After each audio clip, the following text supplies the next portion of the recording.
Bjorn Strongndarm here. Welcome back to RimWorld Science, where today we are going to be looking at room quality and the room stats. And room quality and those stats affect a number of things. Probably what's most bothersome to most people is the awful bedroom debuff when somebody has an awful bedroom, and also the debuff you get from a greedy colonist who wants an impressive bedroom. So at the end of the episode, we'll talk about a few fairly inexpensive strategies to deal with that. But first, let's look at the room stats themselves. So we click on the inspector, we get both the beauty and the room inspector, and we can see each of these rooms has an impressiveness stat, a wealth stat, a space stat, a beauty stat, and a cleanliness stat.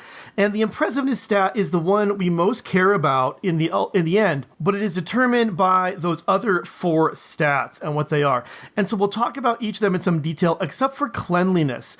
The only thing I'm going to say about cleanliness here is that in general that is capped at 0 unless you have sterile tiles. Each sterile tile is capped at 0.6. This room here, which have a few sterile tiles, for instance, it's clean at 0.04. But beyond that, there's so much that could be said about cleanliness that it's better just to say nothing at all than even start. But the rest of them we can say in some detail, and we will start with space. Now that space stat is unsurprisingly determined by how big a room is, but it also depends on whether or not there is stuff in the room. So basically every unoccupied tile adds 1.4 points to that space stat. So totally empty rooms, you just take the size of the room and multiply it by 1.4 to get the space.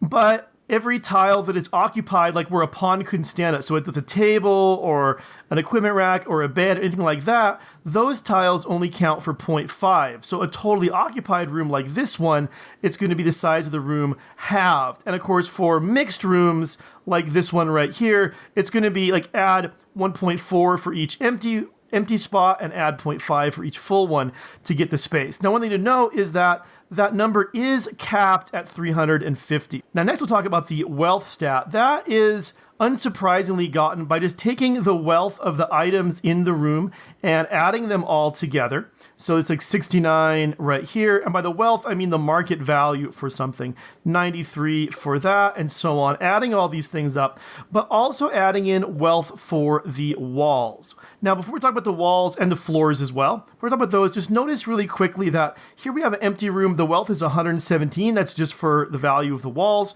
Over here, this is also 117. Even though there's wealthy stuff, a bed, a Thumbro horn, and a rocket launcher are sitting in here, because it's only furniture that's installed that actually makes a difference. Whereas here we have a much higher wealth because we add in the value of all of these installed things. So we'll talk about the walls. The walls also have a market value. You can see it right here.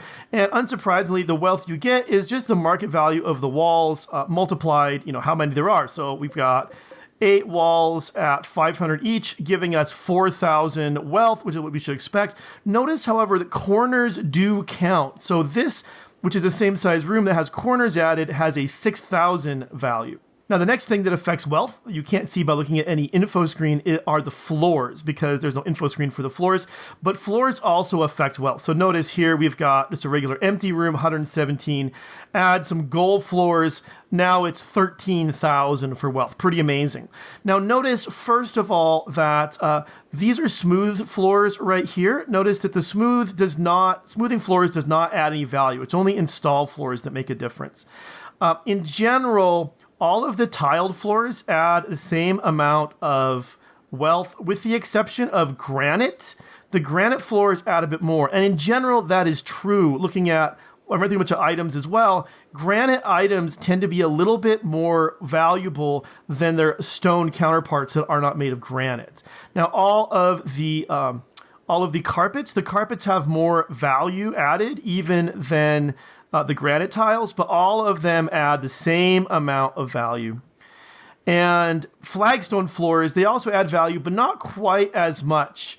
Again, the granite is more, but other ones are the same, not quite as much as the tile floors do. Now we thought we'd also have a look at the lights, and in general, notice that the lights do not seem to change any of a room's stats. One thing that's a little bit odd is that these rooms here are a little bit actually less beautiful than these ones over here, and I have a slight suspicion it might be because of these wires running across it, but I can't find any other explanation for the difference. But we certainly aren't getting any beauty bonus by having colored lights installed and running or having them installed and turned off. Finally, we should talk about beauty. You notice as you hover over with this tool, you get little numbers, -1, +3 up here, -9, and so on.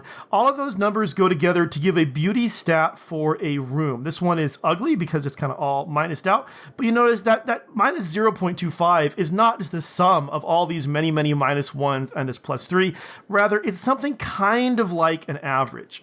Now, I say kind of like an average because it's not exactly like an average. If it was an average, you could take something like this sculpture right here, install it. Come on, Jono, go ahead and get that thing installed. And we would expect, okay, so this has a beauty of 360, 14.69. That's not 360 divided by 18. But also, if we reinstall it here, it's not, this is almost twice the size, but we're not going to have that number almost half. It's going to go down, it goes down to 11, which is a much more kind of modest drop. Now, I haven't been able to figure out exactly what the calculation is, but you can see adding more stuff to a room does make it, more beautiful, but the bigger rooms, it adds less of a bonus to the beauty just because it's something kind of like an average, although it's more complicated than that. Now notice also that floors give a beauty bonus, and we can really quick just kind of check what kinds do. So here we see that all of the tiles give a +1 for that tile to the beauty, and the flagstone give nothing at all. All the carpets, regardless of cover, give a +2. We have that the gold tile gives a +4, and the silver tile gives a +2. Dirt will, of course, make things minus as a dirty tile, so we have a -2 right there. And here we've got sterile tile, paved tile, wood, and flagstone all give nothing, whereas concrete gives a -1 and metal tile gives a +1. So all of those numbers in a room will all add together and then be calculated with the size of the room to figure out that beauty component. So now let's look at how all of those numbers go together to give us the impressiveness or not of a room. So first of all, the number here, so 76 in this room, 119 in this room, determines what category it falls into. And the categories are awful is anything below 20, dull is 20 to 29, mediocre is 30 to 39, decent is 40 to 49, slightly impressive is 50 to 64, somewhat impressive is 65 to 84, very impressive 85 to 119, extremely impressive 126 to 169, unbelievably impressive 170 to 239, and wondrously impressive is 240 and above. So if we're looking for an impressive bedroom, we're looking at something that's either 50 or higher or 65 or higher, and we're looking for even just a non-awful bedroom, that's something that's going to be 20 or higher. So those are the numbers we are going to be caring about. Now, how are those numbers calculated? Well, it's a little bit complicated, but here's the basic idea. First, each of the wealth, space, beauty, and cleanliness values are shifted to bring them kind of sensibly within the range of -1 to 1. So that's done by dividing wealth by 1,500, dividing space by 125, dividing beauty by 3, and then dividing cleanliness by 2.5 and adding 1 to it. So that way, a neutral room for cleanliness is not stuck at 0, but is stuck at 1 instead. So those numbers are essentially added together and multiplied by 100. But then you have this weighting where 65% of a room's value comes from that average, and the other 35% just comes from whatever the lowest of those four is. So that means one really important thing, that the impressiveness of a room is always going to be, in some sense, kind of hamstrung by whatever its lowest value is. And since cleanliness is capped at around 0, that means for really amazing rooms like this one, no matter how the wealth and beauty go really, really high, it's going to be, the cleanliness is going to be really crucial. So you got to keep that room clean. If I would take this room here, which is very impressive, and we come and we add some filth, it does not take a lot of it. Like, one hit is dull, 2 hits is awful, because that lowest value just drags everything down so hard. Now, what I describe as a function isn't quite right for 2 further reasons. One is, as those adjusted values get above 1 or below -1, their weight tends to kind of drop off a little bit as well. So if you have a ridiculously beautiful room, adding some more beauty to it doesn't maybe do as much as if it's only kind of a moderately wealthy room and you add more wealth to it, for instance. The other thing it's important to know is there's a kind of fail-safe for very small rooms. So basically, before that final impressiveness value is calculated, the game does a look at impressiveness, and if the room is way more impressive than just the space value times 500, then things get reweighted. So that space value times 500 pulls a lot of the weight for the overall impressiveness, and the impressiveness itself is weighted much less. So I'll give an example here to show what I mean. So here we've got this tremendously wealthy, tremendously beautiful room. And if we put this into the ordinary calculations, we should get something like 208 for the impressiveness value. Instead, it's just 58. That's because with a tiny, tiny space of only 2, because remember, this is occupied, so it shrinks that space value, it gets capped. 58 is about as high as we're ever going to get this room. So I've used this information to try to come up with a few room styles that will either be not awful for bedrooms for our ordinary colonists, or impressive or better for our greedy colonists. Logan here is, in fact, greedy, so we can test him out with some of these. But here is a room. This is a cheap room. Everything in here is wood. It's a normal wooden bed, a normal wooden plant pot with a plant in it, wooden floors and wooden walls. It's 3x4, and it is dull. Now notice that putting more stuff in this room doesn't actually make it much better, because although maybe the beauty or the wealth will go up, the space is going to fall. And because it's a reasonably small room to begin with, that loss of space really kind of hurts. Now, if you want a smaller room and you're willing to spend a little more because you've got some tile up and running, you could do this one here. It says also dull, impressiveness of 30 with, it's the same setup except it's 3x3, and I've got in here some slate tile. Now, granite tile or carpet would make this even nicer and bump it up even more, but it should be enough to get you rid of that awful bedroom debuff. Now notice, because these are small and because the lowest thing matters so much, including the lowest thing here is going to be the cleanliness, the dirtiness in here is going to really, really jam these down quickly, so you've got to keep these rooms clean. Now, over here, I've got, here's a slightly impressive bedroom. And the difference here, this is, I use granite because it's kind of a little more valuable, and I had to add a sculpture to make this one work. Whereas here, with just a granite plant pot and granite walls and a carpet in here and a normal wooden double bed, I have up to slightly impressive.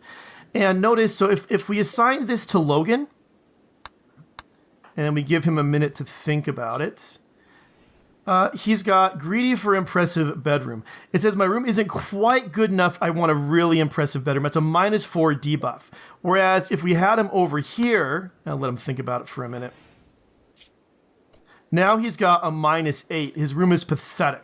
Now, one thing you can do to move this bedroom up to a somewhat impressive is I've added here a superior sculpture, adding some beauty, and a second marble plant pot that has a daylily in it. And also, to really bump up the wealth, I have put in a silver tile. And this here, it is somewhat impressive. And if I assign this to Logan, now let him think about this for a little bit, we find out that debuff is gone. So this, in my testing, is about the cheapest I've been able to get a somewhat impressive bedroom. The reason for the double bed is that it's worth a little more. It's a little more valuable, so it adds to the wealth, even though it's just wood. It is normal. Notice that normal built things, if they're not art, tend to not have any beauty advances, but things that are like superior, excellent, legendary will. So if you have one of those, put it in, that's even better. It'll add to the beauty a little bit more. So there you have it. The mechanics are not the simplest things in the world. I know that a number of you would like it if I could give you some quick and dirty recipe for making all your rooms impressive. Unfortunately, there just isn't one of those. But there are some simple recipes we've seen. First of all, for getting a room that is not awful, just out of wood, make it a 3x4, a single flower pot, a single wooden bed, and wooden floors, and you will be just fine. If you want to give it up into the more impressive range, make it a 5x5, use marble walls, couple of flower pots, and a superior sculpture, double bed, and if you need a little more wealth, you can drop a single piece of silver tile right in the middle. You will have yourself an impressive bedroom. Maybe you've got other reasonably inexpensive recipes. I would love to hear what they are, but that's all the time that I have for today. So if you want to tell me what you want to look at next, leave it in the comments. And thanks so much for watching. I'll see you soon.